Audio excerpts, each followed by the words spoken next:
Boa noite, mãe.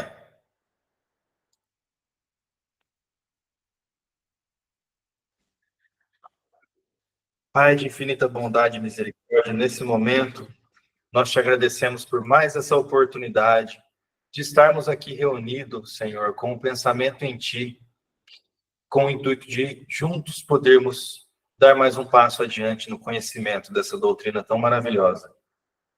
Pai, nesse momento nós pedimos que seus bons espíritos possam visitar o lar e o coração de cada um dos participantes aqui, e também daqueles que desejariam estar conosco, mas por algum compromisso pessoal não puderam aqui comparecer.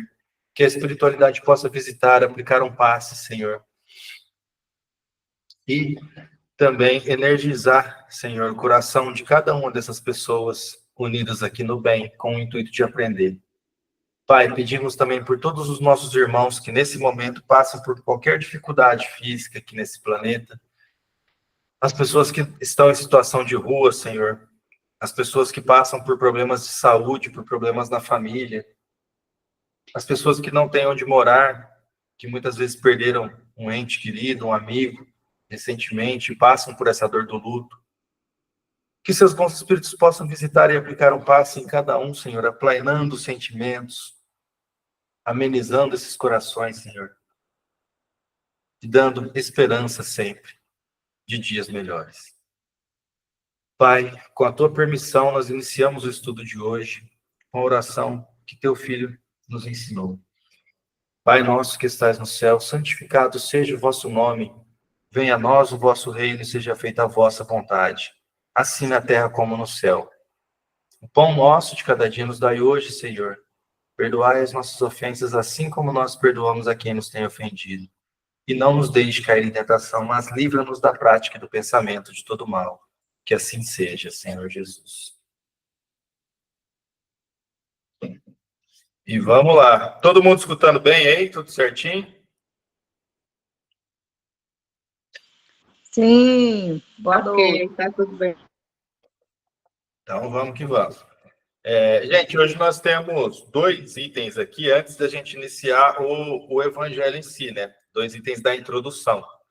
Então, eu até estava comentando agora há pouco com quem estava aqui na sala que é bem provável que a gente termine mais cedo, porque depois nós vamos entrar aqui no início, no capítulo 1, e a gente vê que desde a introdução do capítulo 1 aqui, ele vai pegar para falar dos 10 mandamentos de Moisés. Então, se a gente começar e não terminar, vai ficar meio truncado aqui. Pelo menos se a gente conseguir chegar até o 2 aqui, ó, que depois aqui ele vai começar a tratar de um outro assunto, né? Para a gente não interromper o raciocínio ali.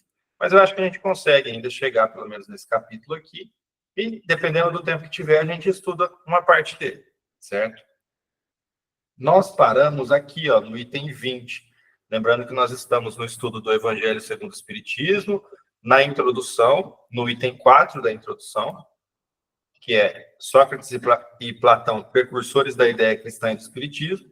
E dentro desse item 4 aqui, nós estamos no subitem 20, que vai falar de mais um preceito ali da doutrina de Sócrates e Platão, que eles afirmavam lá que todos os homens, a partir da infância, muito mais fazem de mal do que de bem. Isso é uma assertiva, né? É uma afirmação que eles traziam ali na doutrina deles, e que não deixa de ser real. Nós, enquanto espíritos aqui no nosso estágio de evolução, nós erramos muito mais do que nós acertamos, né? E a Bíblia nos traz aí uma explicação para que essa conta feche de que uma ação no bem, ela consegue aplacar a multidão de pecados, certo? Então, a misericórdia divina, ela nos abrange muito mais do que a justiça divina em si, né? Deus, ele tem conosco mais misericórdia do que justiça, porque se fosse levar a ferro e fogo mesmo, né? Se fosse nós tivéssemos que acertar o mesmo tanto que erramos, nós iríamos ficar eternamente aí correndo atrás, porque a gente já começa, né, nesses estágios evolutivos aí de início de evolução, errando muito mais do que acertando. E aí gera esse conflito com relação à unicidade da existência, né, humana. Se, né, de acordo com a doutrina que se pregava majoritariamente naquela época, se realmente o espírito fosse criado juntamente com o corpo e ali já terminasse a sua estada na Terra, essa questão a gente ficaria sem uma solução, né? Tanto que ele vai explicar ali, essa sentença de Sócrates fere a grave questão da predominância do mal na Terra, questão insolúvel sem o conhecimento da pluralidade dos mundos e da destinação do planeta terreno, habitado apenas por uma fração mínima da humanidade.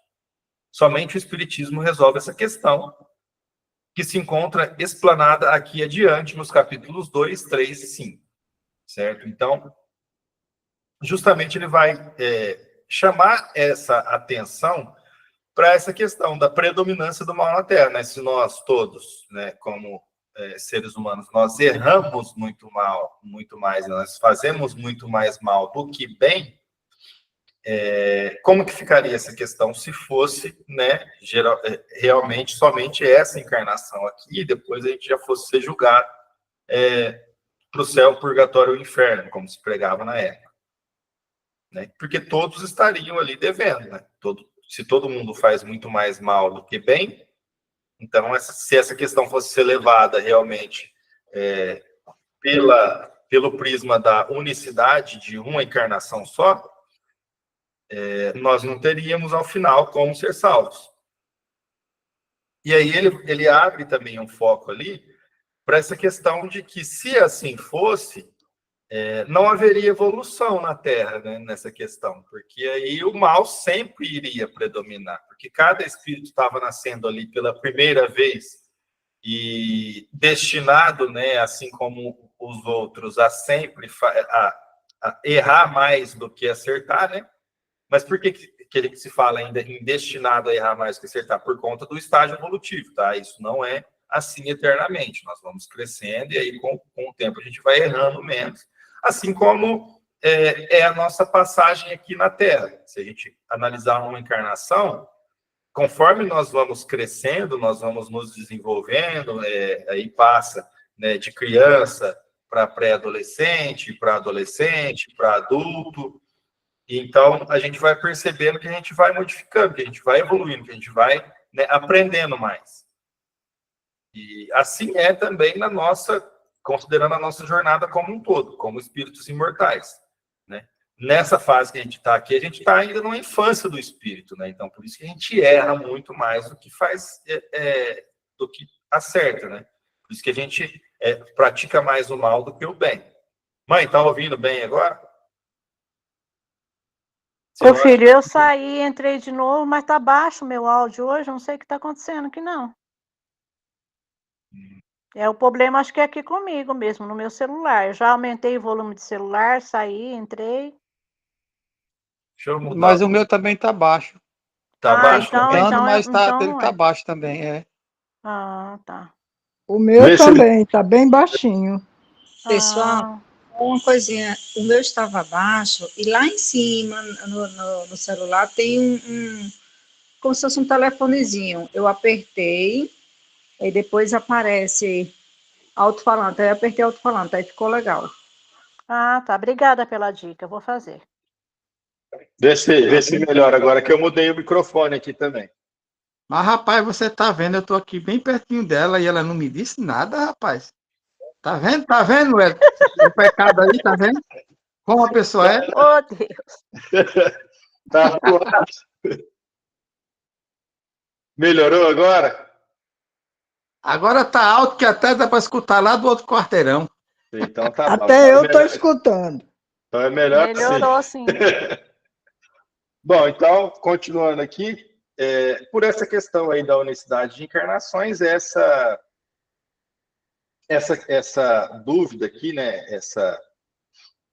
essa sentença dele de que a gente faz muito mais mal do que de bem, também a gente vai encontrar ali a fala de Paulo, né, de que o bem que eu quero fazer eu não faço, mas o mal que eu não quero, mesmo assim eu faço, que também remete a esse ensinamento aqui também, né, tem ali um ponto de encontro. E isso só se resolve com essa questão da pluralidade das existências, porque senão seria sempre a Terra na predominância do mal, e nós, como seres humanos, se considerar só uma encarnação também, sempre com saldo devedor no final, porque a gente faz muito mais mal do que bem.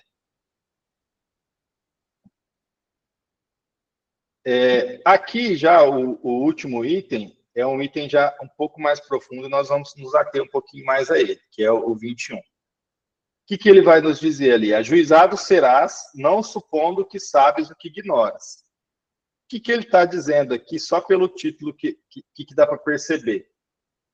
Que aquela pessoa que ela tem um certo tipo de maturidade, ela entende a falibilidade do Espírito, ela entende que nós somos limitados. E ele fala ali, ele utiliza um termo bem interessante, que é ajuizado serás, ou seja, quem acha que sabe de tudo, até mesmo que não sabe, não tem muito juízo, né? E vai acabar errando mais ainda, né? Isso vai com vistas aos que criticam aquilo de que desconhecem até mesmo os primeiros termos. Platão completa esse pensamento de Sócrates dizendo: tentemos primeiro torná-los, se for possível, mais honestos nas palavras. Se não o forem, não nos preocupemos com eles e não procuremos senão a verdade. Cuidemos de instruir-nos, mas não nos injuriemos. Ele está nos dizendo aqui que se a verdade ela é passada de uma forma mais simples, né, que ele fala ali, mais honestos nas palavras, né, o mais próximo possível da simplicidade, sem muito floreio verbal, sem fazer muita volta, se aquele, né, ele está meio que indo de encontro àquele ensinamento do Cristo, que é aquele que tem ouvido que ouça e aquele que tem olhos veja. Né? Por quê? Cada pessoa vai ter a sua interpretação, né? Cada pessoa vai ter a sua verdade interna, vamos dizer assim.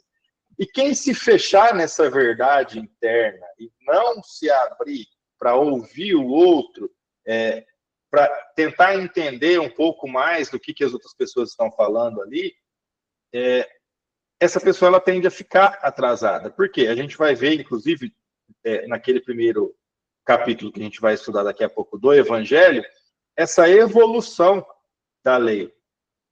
Porque a primeira parte lá vai falar justamente do ensinamento de Cristo. Eu não vim destruir a lei, mas fazer com que ela se cumpra.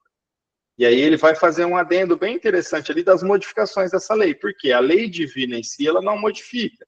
Mas a parte da lei de Moisés, que era uma parte que era mais para a organização daquela sociedade, daquela época, ela vai modificar quase completamente com Cristo. Então, era uma verdade? Era. E era uma verdade necessária até então para aquele povo, para aquela cultura, para aquela época. Mas não que não seja mudado. O Espiritismo, por exemplo, vem trazer luz a muitos outros pontos hoje em dia que naquela época não se tinha essas informações. Tá? Então, o que ele está falando ali? Cuidemos de instruirmos, cada um tem que preocupar também com esse conhecimento individual, com essa questão de sempre buscar instrução, sempre buscar novas informações, mas não nos injuriemos. O que ele quer dizer com esse injuriemos aqui?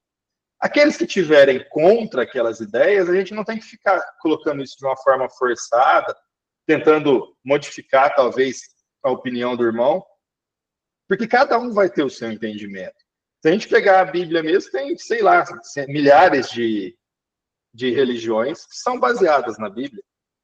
Cada um com a sua interpretação, cada um com uma pequena modificação aqui e ali, mas diversas e diversas que saem da mesma palavra ali. Então, a gente tem que estar com os olhos e principalmente com o coração aberto para a gente poder aprender e poder prosseguir. E assim que devem proceder os espíritas com relação aos seus contraditores, de boa ou má fé. Revivesse hoje Platão e acharia as coisas quase como no seu tempo. Poderia usar da mesma linguagem. Ou seja, ele está dizendo aqui, a questão de nós termos, a partir do momento que a gente ganha esse conhecimento, essa questão de esclarecer ao próximo, é esse esclarecer de passar essa informação adiante. Nós não podemos acreditar pelo próximo, nós não podemos entender pelo próximo. Então, o que ele fala ali, a última frase dele ali é muito importante. Cuidemos de instruirmos, mas não nos injuriemos. Por quê? A gente não deve ficar de atrito com aqueles que não têm a mesma intenção de se instruir, ou não têm o mesmo entendimento, até porque como a gente já viu em muitas partes aqui do nosso estudo mesmo, Deus ama a diversidade, então nós somos seres únicos, né? Cada um tem um entendimento totalmente singular. Por quê? Porque é formado por tudo aquilo que nós vivemos até aqui como espíritos já milenares, né? Então nunca vai ser uma pessoa igualzinho a outra, assim, né?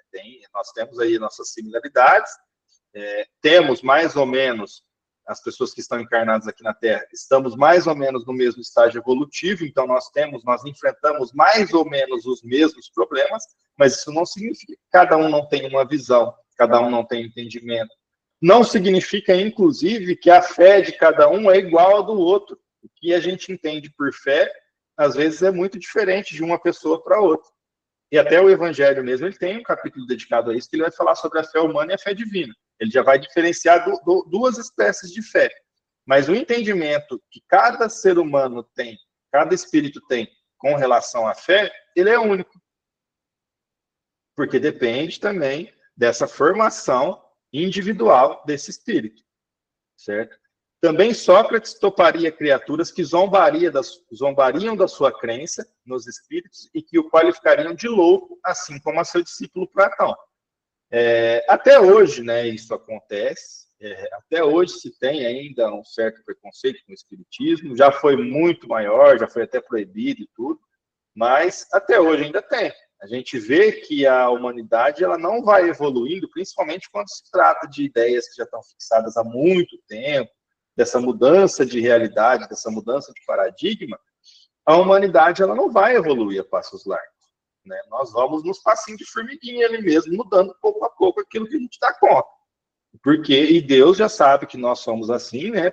Por isso que tem o deixar e vir a minhas criancinhas, porque ele nos enxerga como crianças espirituais, realmente, que nós estamos nesse estágio de uma infantilidade espiritual, que nós temos a tendência de irmos mais para a parte daquela satisfação imediata que é trazida geralmente por algum vício, do que da satisfação eterna de cultivar em nós mesmos o amor e o reino dos céus dentro de cada um dos indivíduos. Foi por haver professado esses princípios que Sócrates se viu ridicularizado, depois acusado de impiedade e condenado a beber cicuta. Cicuta é um veneno que, na época, eles utilizavam para essas pessoas que eram condenadas à morte, muitas eram condenadas a beber cicuta. Tão certo é que, levantando contra si os interesses e os preconceitos que elas ferem, as grandes verdades novas não se podem firmar sem luta e sem fazer mártires. Isso não é só na parte dele, a gente vê isso aí muito exemplificado, inclusive o Cristo, o maior exemplo, né, de que essas novas verdades, elas não se fixam na ideia da humanidade como um todo, sem haver luta, sem haver resistência. Porque as pessoas estão acostumadas a acreditar de uma certa forma, e aí para mudar essa verdade, para abrir os olhos talvez de uma nova forma de ver as coisas, sempre vai enfrentar resistência. O ser humano ele se acomoda de uma certa forma também com relação às verdades que ele já acredita. É muito difícil de tirar essa pessoa do lugar ali. Um dos principais que barra, né, que nós tenhamos essa facilidade maior em aprender e entender coisas novas é o nosso próprio orgulho, né? E no estágio evolutivo que nós estamos, o orgulho é alto, né? É um dos principais problemas da humanidade.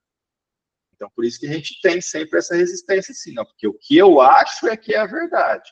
Mas agora tá vindo outra pessoa falar assim, assim, assado, aquilo que eu entendi que era de uma outra forma. Não, mas se eu acho isso há tanto tempo, se sempre foi assim, e essa pessoa aí que está trazendo esse ensinamento novo está errado. Geralmente a gente nem vai analisar nem nada, porque a gente vai se basear no nosso orgulho de achar que a gente está certo. Alguém quer fazer algum comentário, alguma participação?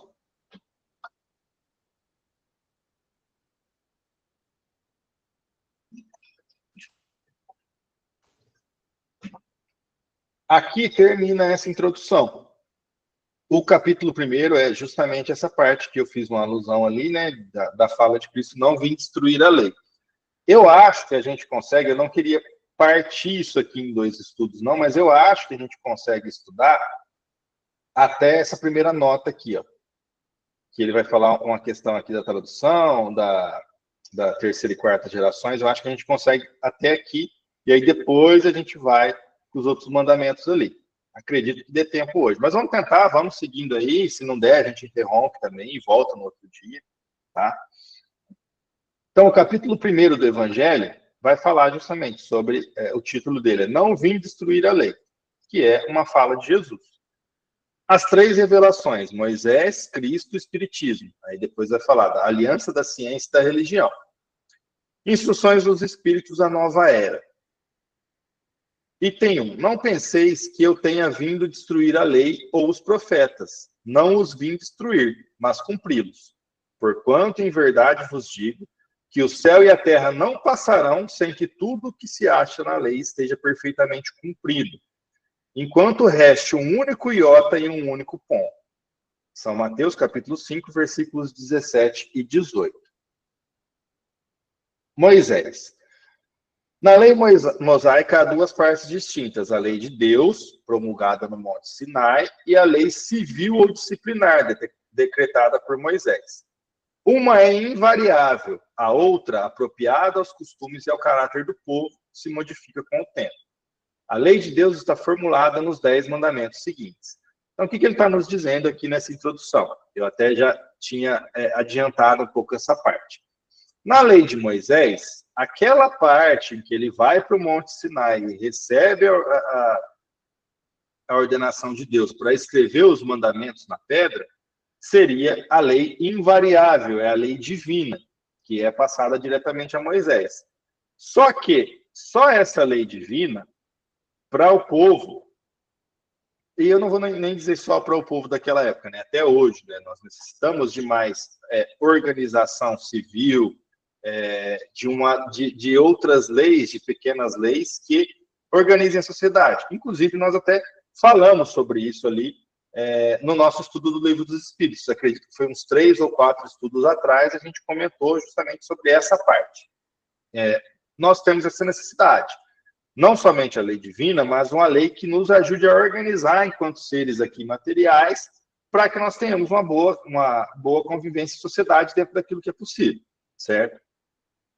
A primeira lei, que é essa do Monte Sinai, que é lá dos mandamentos escritos na pedra, ela não modifica, que ela é uma lei geral divina. Tá? Só que, como tinha essa necessidade, Moisés criou várias outras leis para aquele povo. Por quê? A gente vai ver, inclusive, que naquela época havia uma necessidade muito grande, porque aquele povo estava muito arraigado com violência ainda, porque eles tinham passado por um período muito grande de escravidão. Né?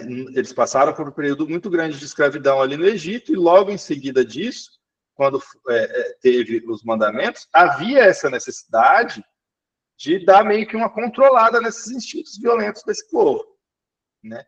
Óbvio que depois disso, depois de sanar desses problemas aí maiores com a violência, com esses instintos ainda mais primitivos daquele povo que sofreu tanto com a escravidão, aí essas leis que são, essa parte criada por Moisés para a organização do povo e daquela sociedade, ela vai modificando. Tá? Nós vamos ver aqui primeiro a lei de Deus, a lei divina, que é essa imutável, que é a lei dos 10 mandamentos lá escritos na pedra. Primeiro, eu sou o Senhor, vosso Deus, que vos tirei do Egito, da casa da servidão. Não tereis diante de mim outros deuses estrangeiros.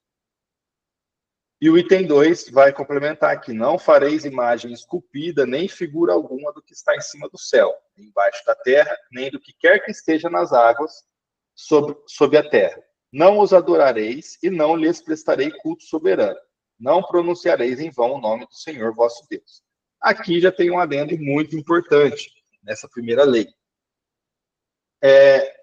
O Kardec aqui ele citou a parte mais importante desse primeiro mandamento e deixou de descrever as frases seguintes. Porque eu, o Senhor vosso Deus, sou Deus zeloso, que puno a iniquidade dos pais nos filhos, na terceira e na quarta gerações daqueles que me aborrecem, e uso de misericórdia até 1000 gerações daqueles que me amam e guardam os meus mandamentos. Essa parte aqui da misericórdia nós tínhamos abordado, né? Que a misericórdia divina, ela nos agracia com essa questão de que o bem que a gente faz, ele é multiplicado, enquanto que o mal, ele é perdoado. A partir do momento que a gente intensifica essa ação no bem, nós conseguimos apagar a quantidade imensa de mal que nós já fizemos, certo? Isso aqui está em Êxodo, no item 20,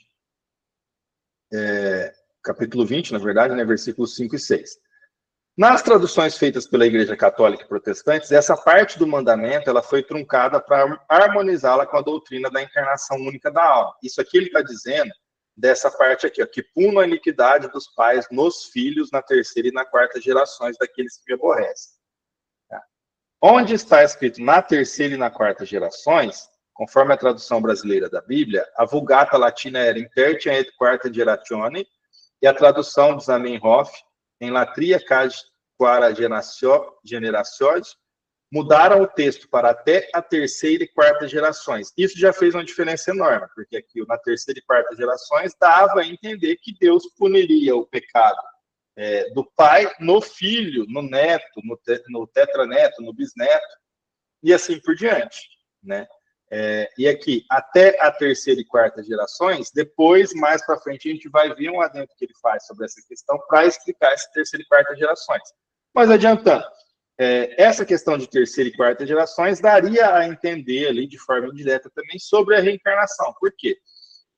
Concomitantemente com os filhos e os netos, geralmente a pessoa ainda não reencarnou, mas na terceira e na quarta geração já seria ela mesma a pagar por aquilo que estava se falando em pecado, aqui, o aborrecimento de Deus, né? Agir em desacordo com a lei divina, né? Puna a iniquidade dos pais nos filhos. Então, aqui, estaria, na verdade, fazendo uma alusão indireta já a essa reencarnação, de que a partir da terceira e quarta gerações já poderia ser até aquele indivíduo mesmo que estava pagando pelos reflexos dos erros passados dele, certo? É uma forma de interpretar e que daria margem a ter essa questão ali da reencarnação de uma forma indireta, já nesse primeiro mandamento. Esses textos truncados que aparecem na tradução da Igreja Anglicana, na Católica de Figueiredo, na Protestante de Almeida e outras, tornam monstruosa a justiça divina, pois que filhos, netos, bisnetos, tetranetos inocentes teriam de ser castigados pelo pecado dos pais, avós, bisavós, tetravós. Foi uma infeliz tentativa de acomodação da lei à vida única. A Editora da FEB, 1947. Aqui, nós vamos ver ali nos mandamentos, né? Lembrai-vos de santificar o dia do sábado.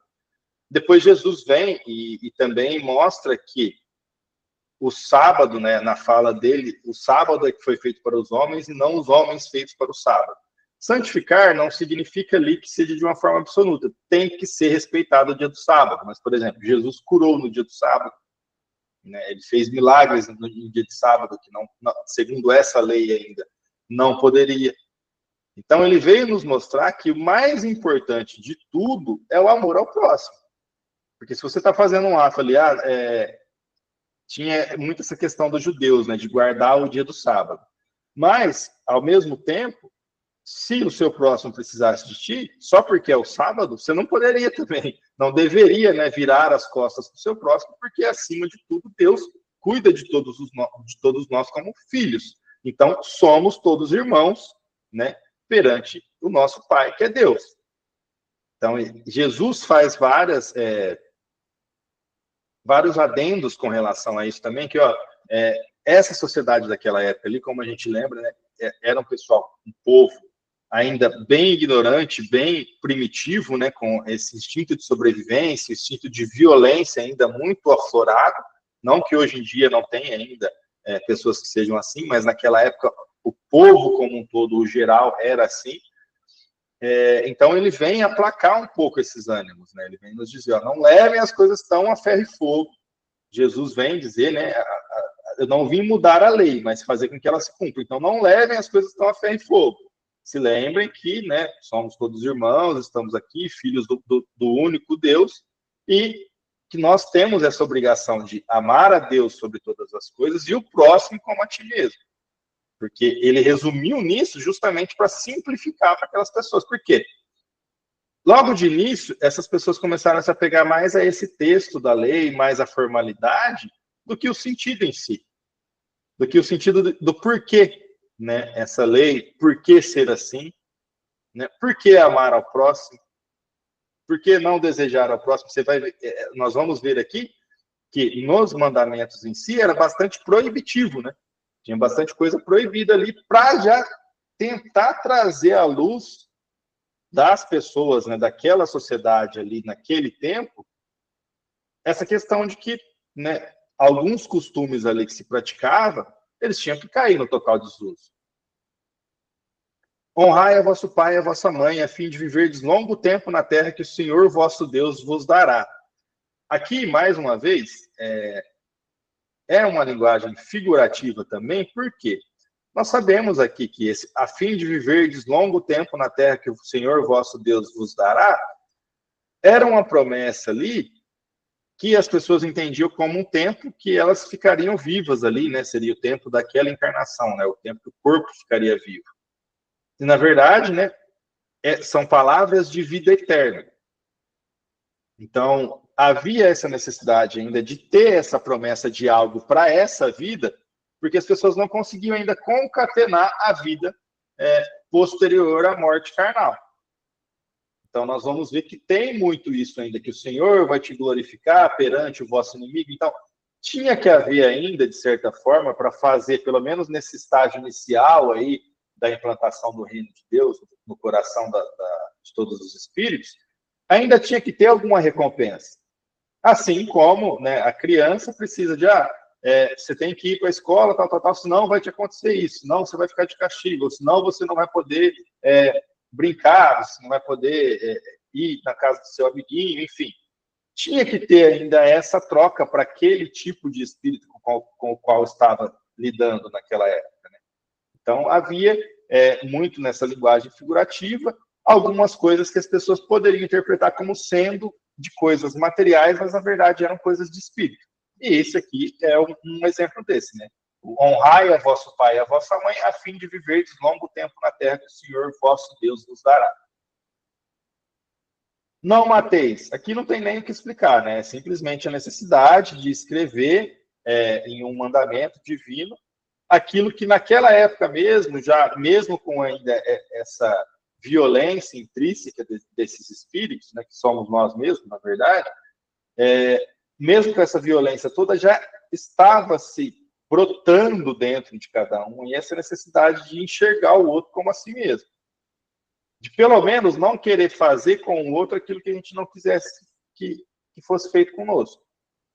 Né? Então, há essa necessidade de deixar de forma bem expressa ali, não mateis.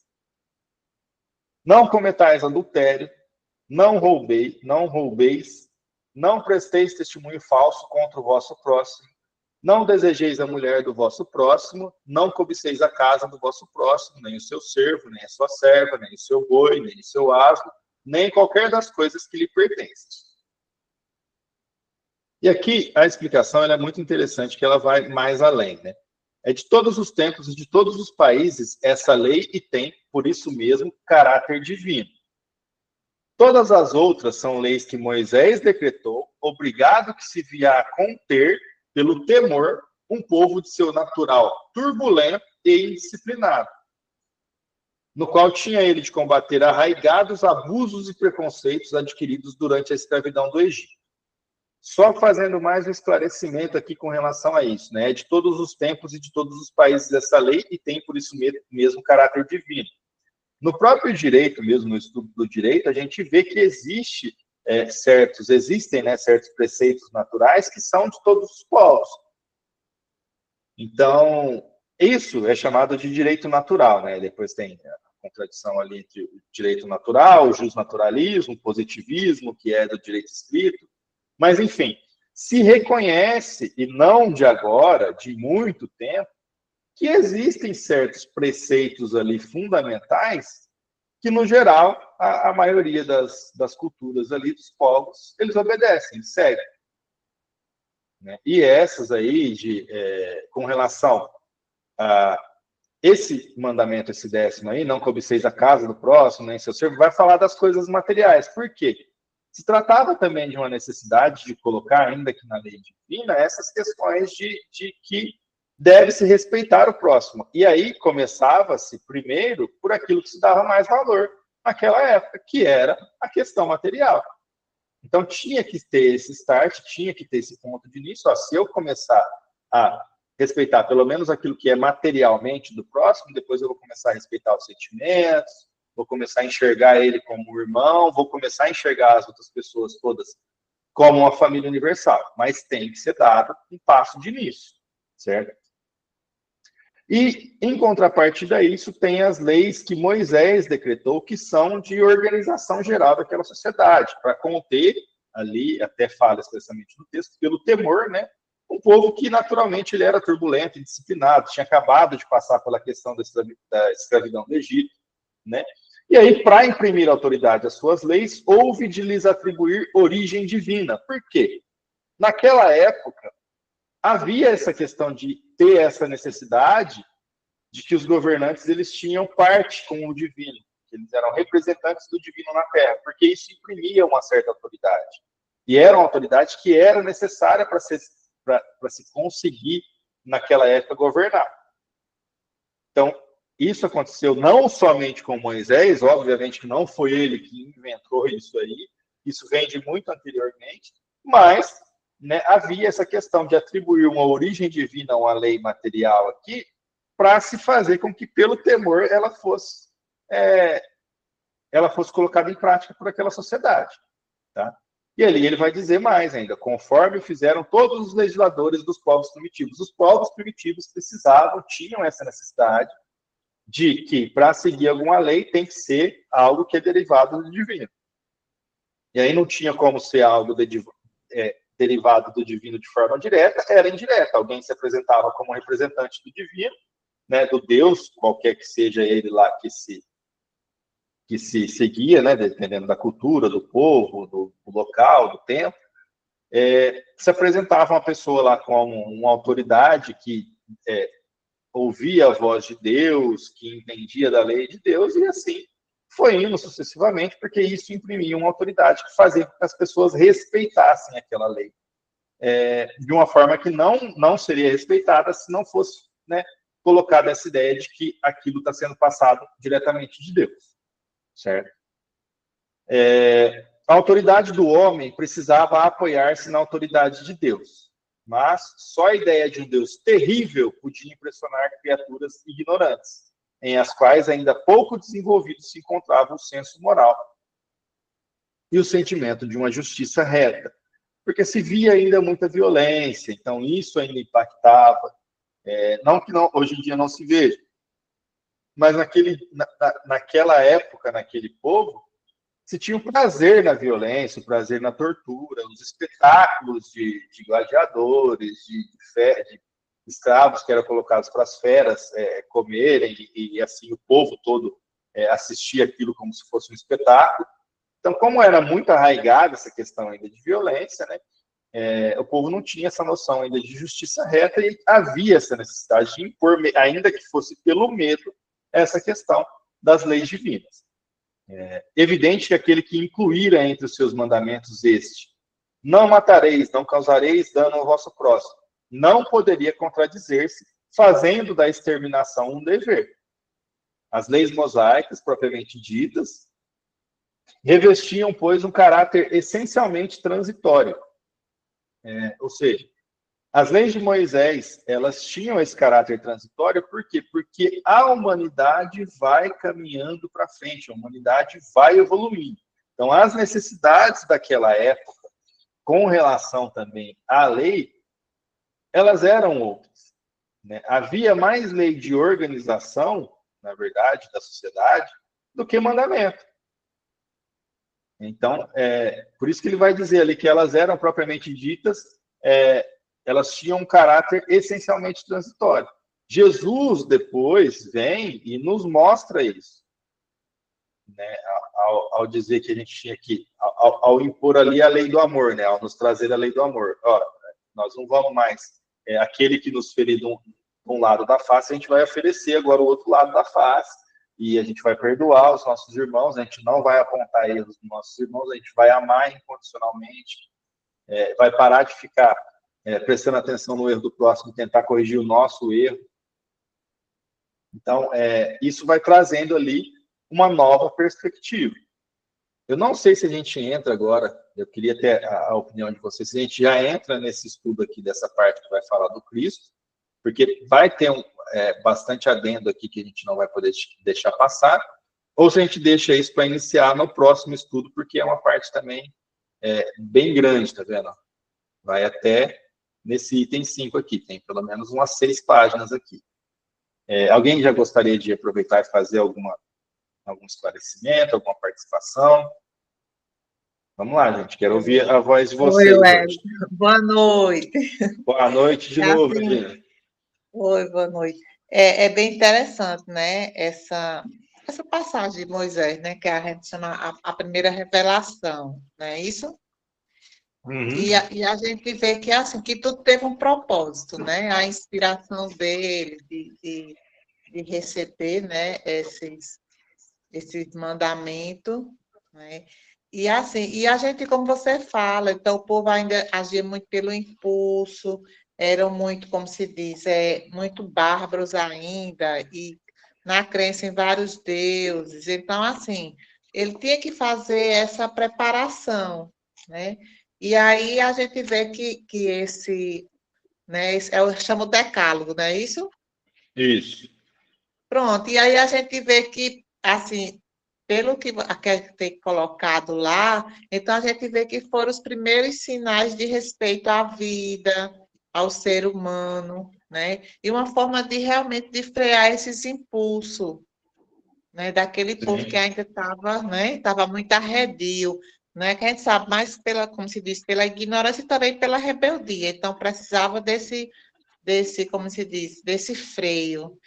E aí, como você fala, e aí ele precisou também, né, criar outros dispositivos, né, que muitas vezes, às vezes, arbitrário para a época, hoje a gente vê também, né, meio arbitrário e justiça, mas que eles precisavam passar por aquilo, e que realmente foram leis transitórias, mas para poder deter aquele povo, ele não precisava passar, né? Sim. Ele precisava ter um controle ali, porque eram espíritos ainda muito impulsivos, né? A gente vê isso em várias partes ali, que por mais que houvesse, né, sinais, que Deus estivesse extremamente presente ali, porque eles tinham, né, não porque Deus precisava se mostrar, mas porque eles tinham essa necessidade de enxergar, de ver, de tatear para poder acreditar. E a gente vê que esse povo, eles presenciaram vários e vários milagres, e na primeira dificuldade que aparecia, mesmo já tendo visto vários e vários milagres, e ter a presença de Deus ali entre eles sempre, eles já vacilavam na questão da fé, né? Eles já praguejavam, eles se revoltavam, eles se injuriavam, e aí quando faltava alguma coisinha, não, era melhor ter deixado a gente na escravidão do Egito, pelo menos lá a gente tinha que comer, não ficava passando fome e sede aqui no deserto, né? A questão da adoração a outros deuses mesmo, eles pegam e fazem lá o bezerro de ouro, né? Qualquer passo ali que demorasse um pouco mais, ou que demonstrasse para eles alguma dificuldade, alguma coisa, eles já, né, esqueciam tudo que tinha acontecido, ao que parece, né, e já ia pela impulsividade, pro desespero mesmo. Não, a gente não vai ficar aqui e tal, então vamos fazer um bezerro de ouro aqui, que as coisas vão começar a dar certo de novo. Né? Então, a gente vê muito essa impulsividade nesse povo. E a misericórdia divina, de poder, né, ensinar da forma que eles estavam preparados naquela época, naquelas condições, a aprender. E depois ir evoluindo esse ensino com o tempo, né? Isso é uma questão muito, muito interessante de se analisar nas leis mosaicas, aí, nos 10 mandamentos. Essa questão dessa impulsividade, né, do povo tinha que ser aplacada.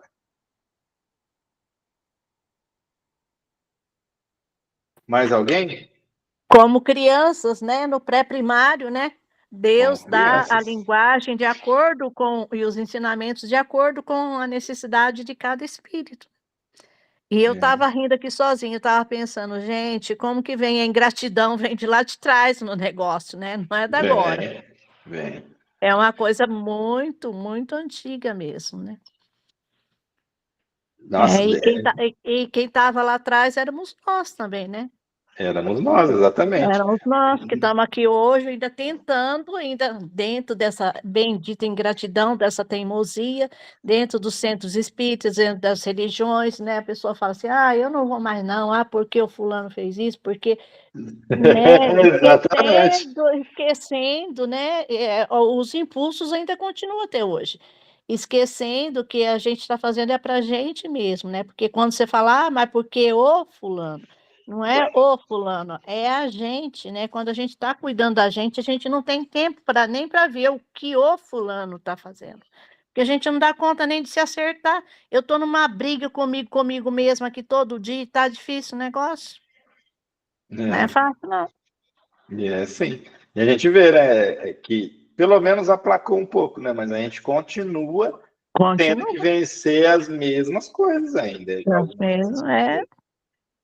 Vencer, né, o temperamento da gente, vencer, né, as coisinhas, né, agora, né, já vai segurando mais com o passar do tempo, é um treinamento, né, mas é igual falar, fulano tem a resposta na ponta da língua, né, e aí quantas vezes que a gente está com a resposta na ponta da língua? Agora eu já estou dando graças a Deus só de pensar, eu pensei, mas não falei, tá? Já está de bom tamanho, né? Já estão conseguindo segurar a língua, porque a língua não é fácil, não, é difícil. E se diz muito isso, né? Primeiro a gente consegue segurar a língua, não fazer um comentário maldoso quando poderia, ou não usar a nossa palavra para ofender ao próximo, para magoar o próximo. Depois de muito tempo é que a gente vai controlar o pensamento, né? Que na hora que ele vem, já bloqueia. Porque o pensamento é difícil ainda. É difícil. Demora, né? Alguns milênios ainda. Mas vamos tentando, né? A gente não pode desanimar nunca, né? Dessa mudança, né? Essa briga com a gente mesmo, essa luta espiritual, né? Que a gente fala sempre, da carne e o espírito, né? Essa luta aí que é muito bem bom retratada ali por Paulo. Essa briga nossa aí vai longe ainda, hein, né, Dina? Brigando de espírito e carne aí, né? Não é fácil, não. E vai. Mas, desde o início, um traço que a gente nunca pode deixar de observar é que, desde o início, Deus vem e nos fala, tem essa luta e tudo mais, só que a misericórdia divina é maior. Então, não desanimem, sejam fortes, porque a misericórdia divina é maior. Né? O amor é maior, o amor apaga a multidão de pecados.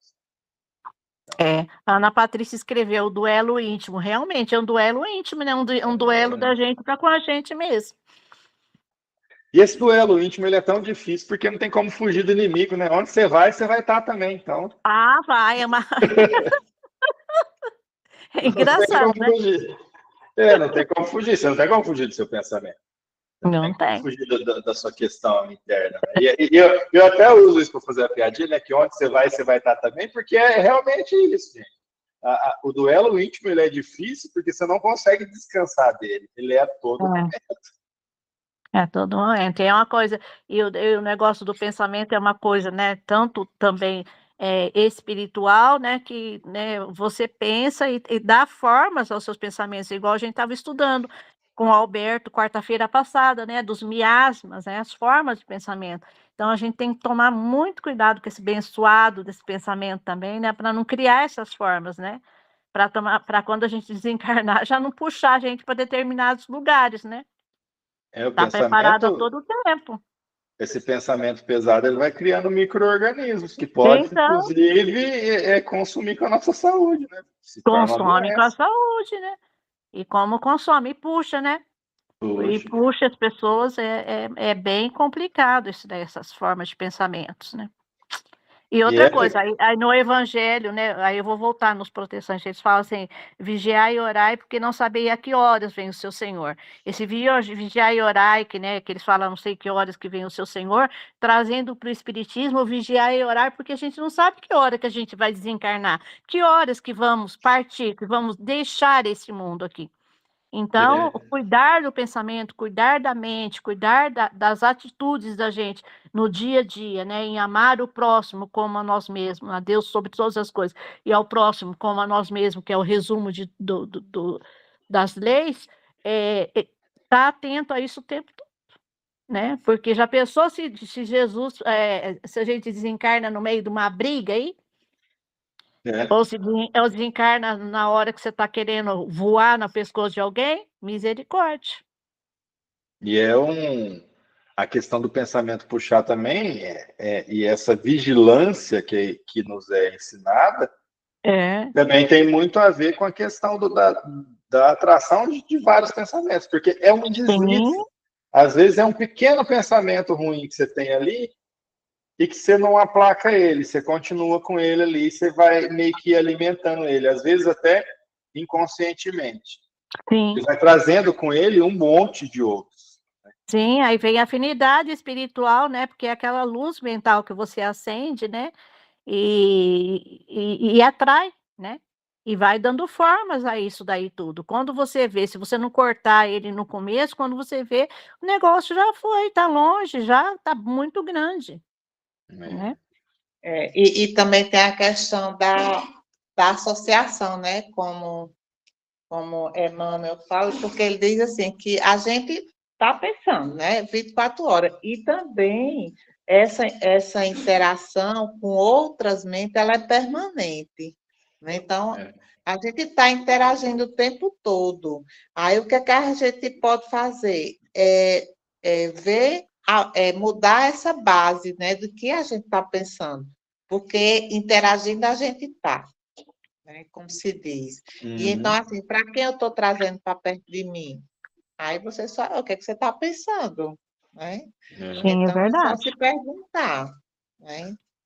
Então, essa base de pensamento é que a gente tem que realmente mudar. Né? E aí vem a força da vontade, aí você tem que saber quais são os seus desejos, é você transformar, como você falou, a questão da fé, né, no trabalho que realmente faça essa sua renovação, essa forma de pensar, vem a educação, que é criar, como se diz, é criar os hábitos, né, de se trabalhar, né? A gente só consegue criar esses hábitos assim, na verdade, substituindo, né? A gente consegue substituir os hábitos ruins por outros hábitos. Né? É mais difícil a gente simplesmente quebrar, né? Por exemplo, eu quero parar de fumar.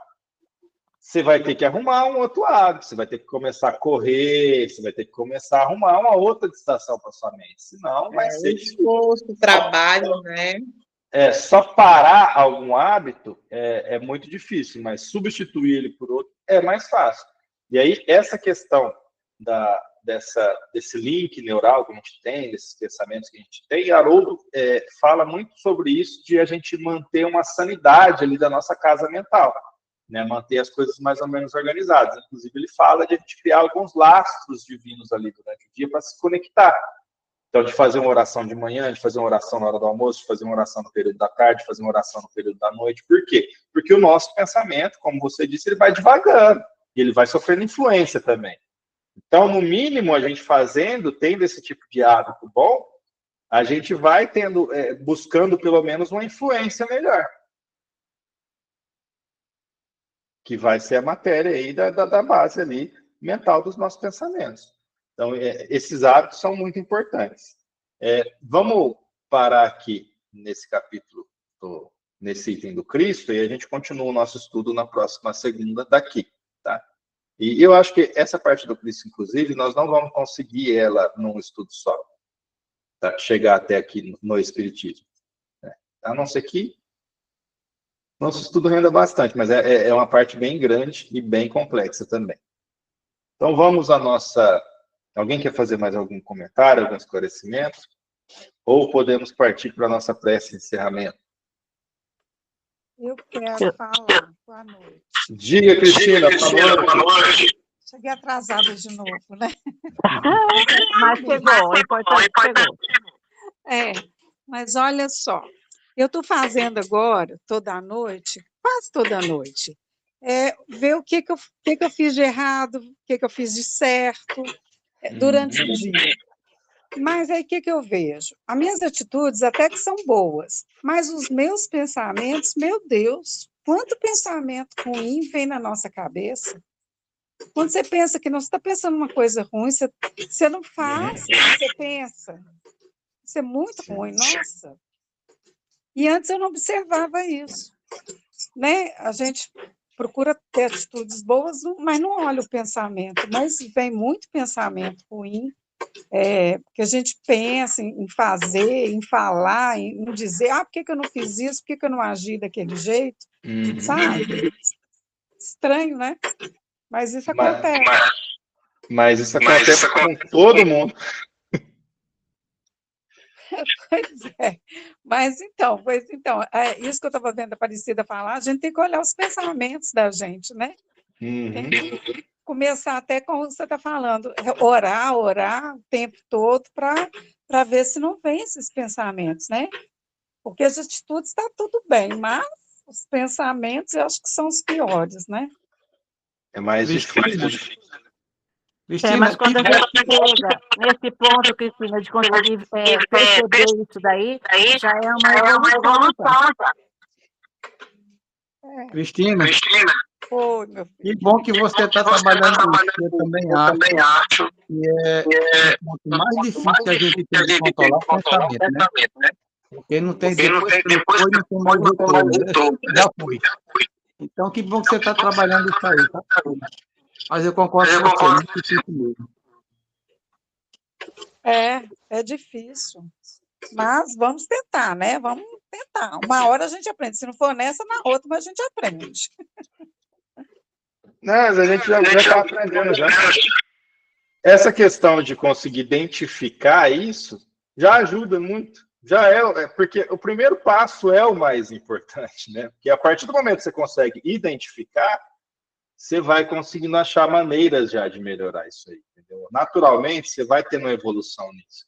Se você vai identificando, vai chegando um momento que você vai, não, mas estou tendo muito desses pensamentos, isso aqui está repetitivo e tal, e aí você vai achando formas de pensar outra coisa, de ver por outro lado, de ter um outro ângulo, de não ter essa impulsividade, porque é natural, né? Isso aí é difícil de controlar, porque é natural. Quantos milhões de anos que o povo primitivo não vem, né? Que o homem vem evoluindo e trazendo esses traços, né? De ter que estar sempre ali com medo, de ter que estar sempre bateu, levou, sabe? Mas por instinto de sobrevivência mesmo. Então, esses pensamentos ruins, esses pensamentos mais pesados assim, eles são simplesmente resultado da evolução, tá? Então, não é nada que não seja natural. Como eu disse, todos nós temos, né, esses pensamentos. E o interessante é não deixar o pensamento finalizar. Quando começou a pensar, epa, vai cantar. Interrompe. Bota uma música no meio que o pensamento vai embora. Não deixar concluir o pensamento, porque a gente começa pensando na coisa e parece que a coisa vai criando raiz e a gente vai pensando e vai aumentando. Se não cortar, só Deus sabe onde vai parar. É igual um fiozinho.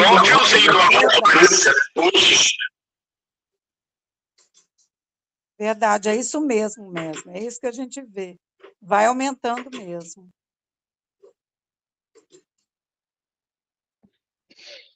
Mais alguém quer participar, gente? Alguém quer falar mais alguma coisa? Podemos partir para a nossa prece de encerramento? Pode sim. Mãe, você faz a prece para a gente? Faço sim. Vamos orar, então, para Jesus cortar esses nossos pensamentos, ter misericórdia de nós. Tem que ter. Muita misericórdia, não é pouca, não. Então, vamos elevar os nossos pensamentos a Deus, né? Senhor Jesus, Pai de infinita bondade e misericórdia, eis-nos aqui, Senhor, mais uma vez diante de Ti nessa noite, com os nossos corações agradecidos por este momento que temos passado na Tua presença, Senhor, aprendendo um pouquinho mais do Teu Evangelho, Jesus. Te agradecemos por mais essa oportunidade, por esse dia de vida, por estarmos aqui reunidos, pela nossa família espiritual que tem trazido até nós. Pai bendito, eu te peço que neste momento, Pai de amor, a tua luz divina, uma fagulha do teu amor, possa adentrar cada lar, percorrendo cada cômodo de cada casa, de cada família dos nossos irmãos que estão participando conosco e também daqueles que não puderam estar aqui, iluminando, fazendo a limpeza de cada ambiente, de cada coração, transmutando as energias, Jesus. Dando-nos a tua graça, a tua alegria, a alegria do teu Espírito Santo, a paz em nossos corações, ó Deus. E ajuda-nos, ó Jesus, porque somos pequenos diante de Ti, filhos imperfeitos que estamos aprendendo a engatinhar nessa jornada espiritual. Dai-nos a Tua graça para que possamos aprender cada dia mais e colocarmos em prática em nossas vidas. E ajuda-nos, ó Pai de amor, diante da nossa pequenez, da nossa fragilidade, Pai.